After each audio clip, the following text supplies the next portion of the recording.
Hello and welcome to the Saffery Business Talks podcast. I'm Jamie Lane, a partner at accountancy firm Saffery, and I work with a variety of owner-managed businesses across a range of sectors. Join us each episode for in-depth discussions on the topical issues impacting businesses and their owners. We're here to help guide you through these areas and to provide practical tips for you to consider. Don't forget to please subscribe on your preferred podcast platform.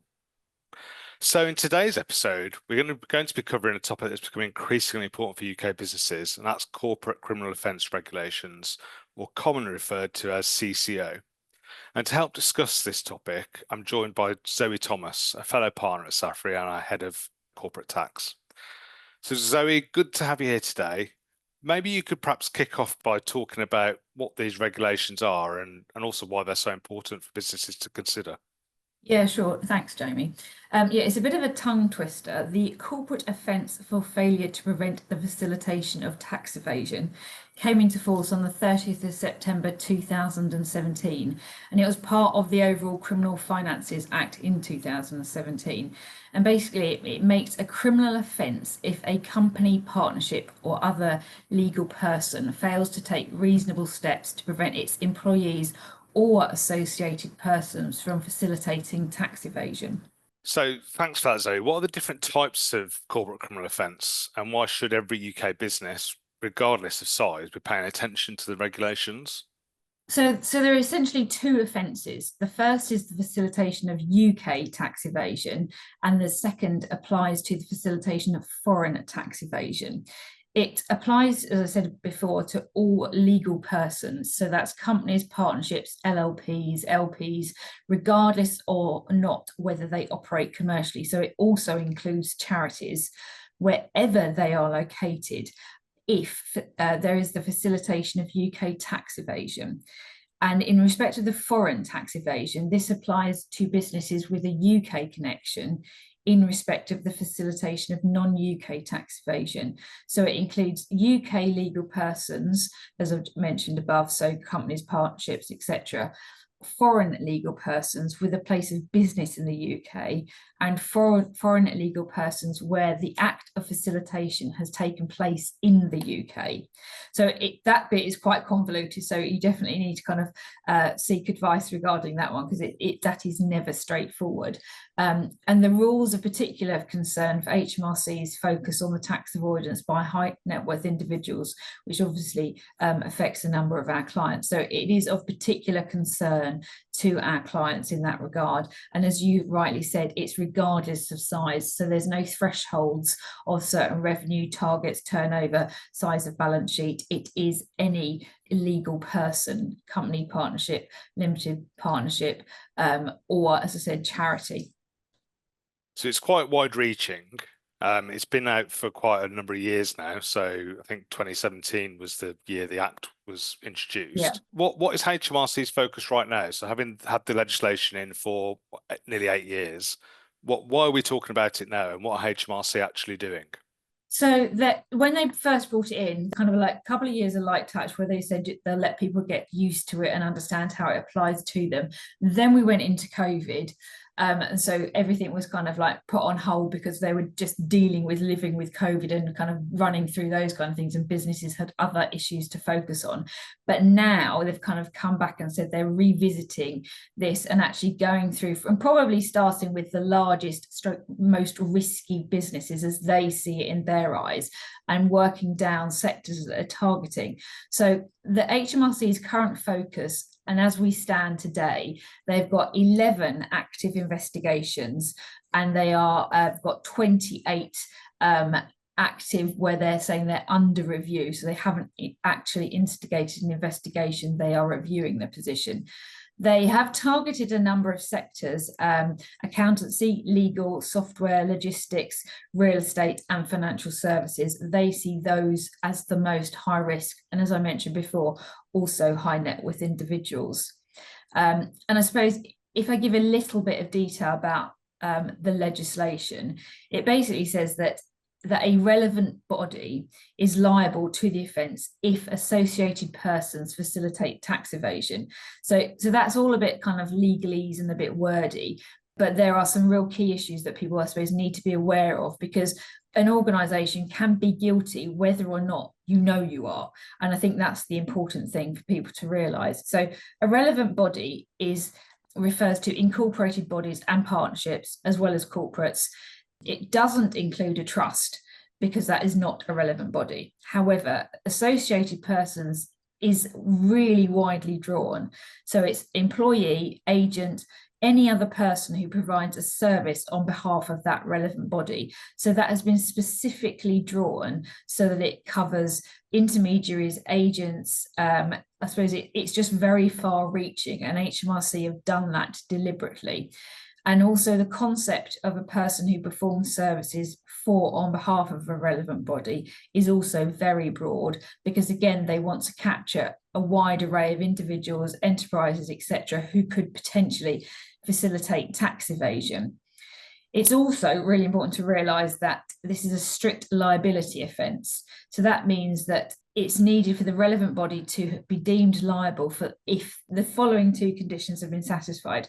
So the taxpayer must commit the criminal offence of tax evasion, and there must be criminal facilitation of that tax evasion by an associated person of the relevant body. So again, it's quite involved and a bit convoluted, but those are the two key things, I suppose, to bear in mind. It's not actually necessary for someone to successfully evade tax or for the taxpayer to be prosecuted for tax. However, the taxpayer's actions are, if they are just restricted to like non-compliance of filing obligations or something like that, that's not saying that that is going to be tax fraud or tax evasion. So we're not talking about like simple non-filing requirements or stuff like that. It actually has to be properly the facilitation of tax evasion that's causing you the problem. So from all the investigations that HMRC are doing at the moment, in the real world, what are we actually seeing people targeting them over? What is the sort of nature of the tax evasion that is being suspected for those entities? So I suppose this is paying invoices that don't actually exist, creating employees that don't actually exist, cash payments for things. So, you know, the age-old thing where you're paying cash, so there's no VAT, or you're not putting it through people's books. So it could easily be something like you're not paying your cleaner via an invoice, or you're paying out in petty cash and you're not recording it so that that individual is not booking tax on their tax return. And so although you might think, well, that's really minor, it could well be in that respect, but that's kind of the essence of it. You're either looking at that on a small scale or a larger scale, which is why this is really widely drawn. So I suppose the way that you've got to look at it is, how does this apply to you, and how can you protect your business or yourself against what HMRC are looking at? So it's understanding what framework you need to put in place and how you can actively ensure that if HMRC started to investigate, how you could protect yourself. So I suppose what HMRC are looking for is for each relevant body to put realistic measures, reasonable steps is how they describe it, in place to support any challenge that you have failed to prevent the facilitation of tax evasion. I suppose it's important to know that you can't prove that reasonable steps or realistic measures were put in place. The penalties for this could be a criminal conviction, an unlimited financial penalties, confiscation orders, and serious crime prevention orders. So they are quite serious penalties that could be placed upon the relevant body. So it is important to make sure you have the right steps in place. HMRC's guidance, I suppose, isn't prescriptive, but they have set out 6 guiding principles to say that, you know, make sure that you're looking at, this is what you should be doing as a business to say that you have taken reasonable steps and that you've put realistic measures in place. So the first of those is a risk assessment. And I think this is probably the key to what our clients should be looking at, because HMRC have recommended you do a risk assessment annually. You document that risk assessment, and then you take steps in order to kind of protect yourself and ensure that facilitation of tax evasion can't take place. So HMRC realise it's impossible to determine whether you've got the existing controls are sufficient to ensure that the facilitation of tax evasion doesn't take place. So they've said, well, before you can reassure us, what you need to do is to understand what your business is like, where you have your weaknesses, and understand, I suppose, where your risks lie. So that's what the risk assessment does. And we could certainly help with that. So we've done in a number of instances, we've gone into a business, we've assessed it almost like an internal audit of where we're saying the risk areas are for that particular business, and written a report and said, these are the steps that we think you should put in place. The other thing that is actually quite helpful from HMRC is they've recognised that you need to put proportionate prevention measures in place. So they don't expect everyone to go kind of like, all singing, all dancing, belt and braces in terms of what you put in place. It needs to be proportionate to the risk and also the tax evasion. So they don't expect it to be excessively burdensome or costly. We can adapt the different measures that we would recommend to the actual business, the size of the business, and the risk involved. The other couple of things that I think is worth noting is what HMRC really want to see is that senior management and the people running the businesses, whether that is a FTSE 100 right down to a smaller owner-managed business, they want senior managers to take this seriously. They want them to be involved in the development of the preventative measures, and they want to be able to see that their effective communication from the top, endorsing what they're doing and driving it down. So it's the culture in the business is that facilitation of tax evasion is not acceptable. The other is, I suppose, following on from that, is making sure that there's training and communication. So I've worked with a number of companies doing training workshops or training courses for their staff. We've also done a number of web-based learning kind of so that you can include it in part of your money laundering tests or your training that you do on an annual basis, so that HMRC can see that you've taken it seriously and you're training all new joiners, but also on a regular basis, you're giving people the opportunity to kind of update themselves on how to spot tax evasion, how to ensure that it's not happening, how to see it from the supplier's side of thing. And the last bit, I suppose, is monitoring this and updating it to make sure that over, I suppose, year on year, that you're seeing that you're doing the monitoring and updating things regularly to ensure that if there are any changes in place regarding your business or the risks, that you are managing that and monitoring it to ensure that you can still demonstrate to HMRC that you have got the reasonable steps in place.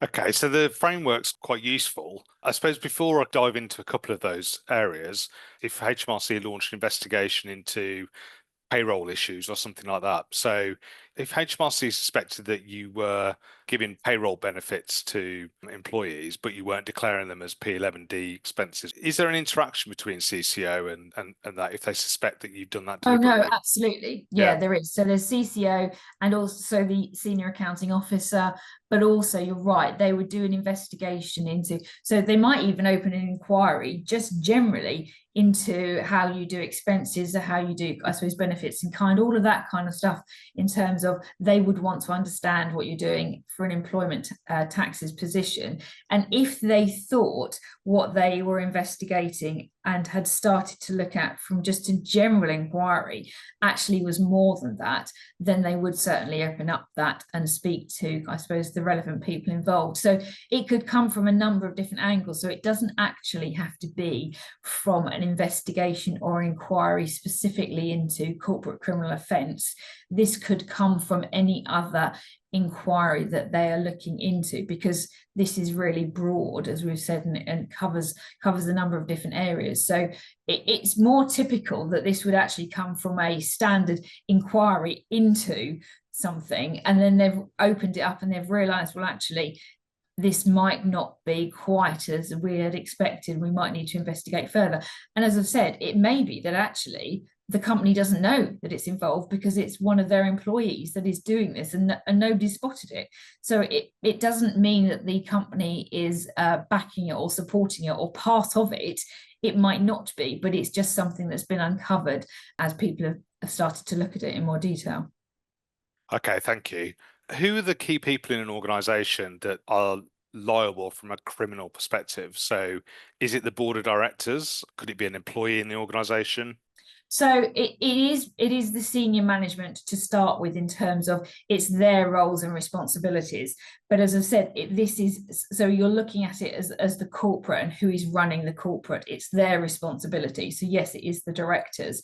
However, it's looking at their employees and their affiliated persons. So their employees could be doing this, or even their affiliated person. So someone like their supplier or their customer could be involved in this. So it's the management stroke leadership's responsibility to ensure the entity, the relevant body, as it's said by HMRC, are compliant and not facilitating tax evasion. So it's their responsibility, but it could be very, very widely drawn on who they need to monitor to make sure that they're not caught, and they're not, I suppose, caught by this legislation. And I suppose the challenging bit for a senior management is obviously the employee aspect is key in terms of thinking about what the people that work in your organisation are doing. And I'd probably draw parallels with sort of the Anti-Bribery Act and things like that in terms of absolutely. the principles approach to defence, I suppose, from something happening. The challenging bit and is probably the supply chain in terms of understanding, you know, if you do have tax evasion within the supply chain. So what do you commonly see from your clients, and when we look at supporting our clients, what type of things can we do to help them? And that is part of where I suppose HMRC has said it's proportional response and procedures, because they realise that you can't audit your suppliers or your customers. But what you need to do is to ensure that, so I've worked with a number of clients to say change the terms of their contracts so that within their supplier or their customer contract, there is a clause which says they comply with all of their relevant tax legislation. They're ensuring that they are not committing tax evasion, so that there are measures in place that a supplier or a customer signs up to for a company. So the company can say, well, actually, we've done our due diligence on our supplier and our customer. Our due diligence has come back and said, no, they're not doing anything that we would terms as tax evasion, so we're fine there. However, we can't monitor them 100%, but what we have done is we've asked them to sign up to our like code of conduct or contract terms, and as part of that we have said that they will not undertake tax evasion. They will comply with all the relevant tax requirements and legislation within their jurisdiction, and there is not much more that they can do other than the constant monitoring that and ensuring that their customers and suppliers are refreshing that on a regular basis. But that's the kind of thing that HMRC understand. They can't monitor them and do due diligence on them constantly. There has to be an element of trust, and they're requiring the customers and suppliers to sign off on that, and they take that as reasonable steps and realistic measures.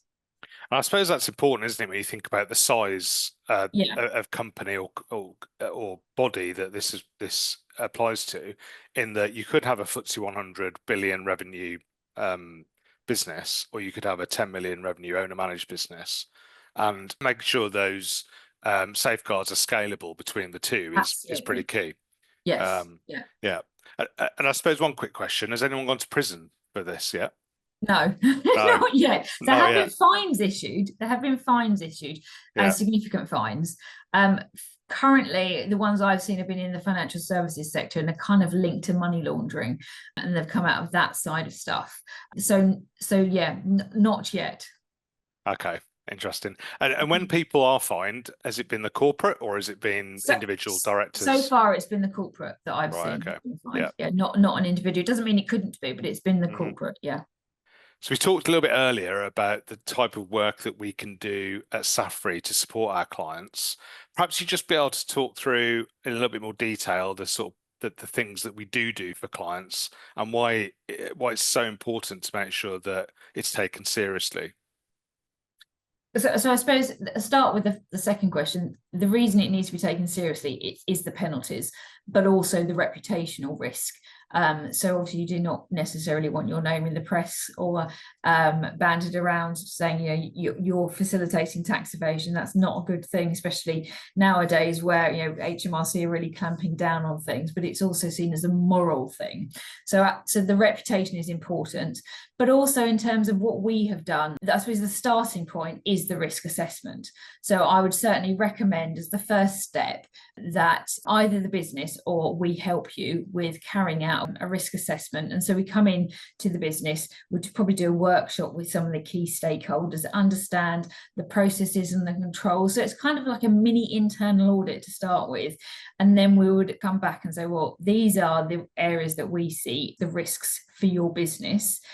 We highlight the risk areas, and then we would help you to put the right measures in place to mitigate those risks, to put things around them so that you can control the risks and also, I suppose, monitor it on an ongoing basis. So you'd have documentation in place to say, if HMRC inquired into you, this is what we have done. These are the areas that we assessed as risky. This is why we thought they were risky. And these are the measures we've put in place to ensure that we can monitor them, measure them, I suppose, control them.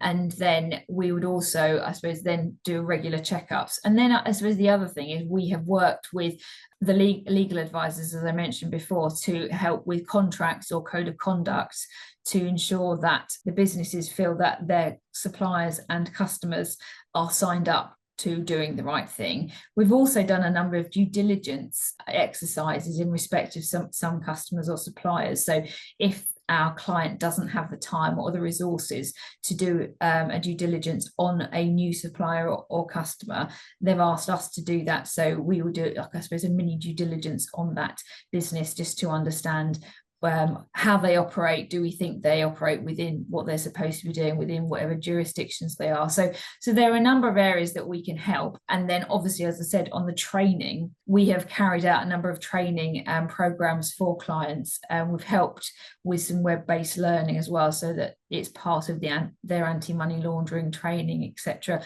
We've done one-to-one training, and we've also done it training going out to a client and done it as a group, like, for a couple of hours one afternoon.